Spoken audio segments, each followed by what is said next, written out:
In every way, the deck was stacked against Epictetus. 2,000 years ago in Hierapolis, Epictetus was born into slavery. He wasn't even given a name. Epictetus simply means acquired one. He was tortured. The fruits of his labor were stolen. His body was abused. He was like a horse intended to be ridden into the ground and then put down to top it off. His reward for all his labors was an unfair exile. He went through unimaginable adversity and difficulty. And yet he triumphed, because Epictetus didn't look at his life as a series of horrors and tragedies, but as a set of opportunities. A podium and a prison is each a place, he said, one high and the other low, but in either place your freedom of choice can be maintained if you so wish. Every event has two handles, he said, one by which it can be carried, and one by which it can't. Epictetus chose to work on what was in his control. His opinions, his values, his wants, his sense of self, and ignored the rest. Looking at the powerful men and women in Nero's court where he worked, Epictetus began to notice that although he was a slave, he was freer than many of them.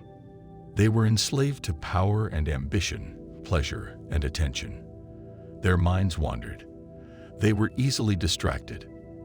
They were wounded by minor offenses, consumed by petty grudges. They were complicit in injustices. They lived bad lives. So he educated himself under the great Stoic teacher, Musonius Rufus, and eventually received his freedom. He himself became a teacher of Rome's brightest students, including future Emperor Hadrian.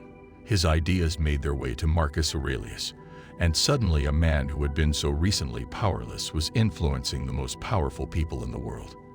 What we learn from Epictetus is not just sheer endurance and resilience, but the ability to find and make a good life anywhere, in all times. Circumstances don't make the man. Epictetus said, they only reveal him to himself.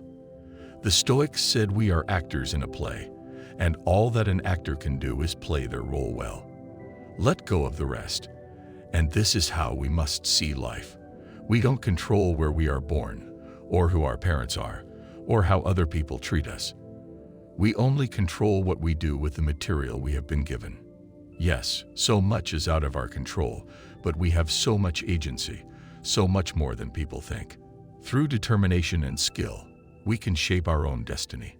We can't control it, but yes, we can shape it. And by turning in a splendid performance in our current role, whatever that happens to be. I hope you like this video. I hope you subscribe. But what I really want you to subscribe to is our daily Stoicism community.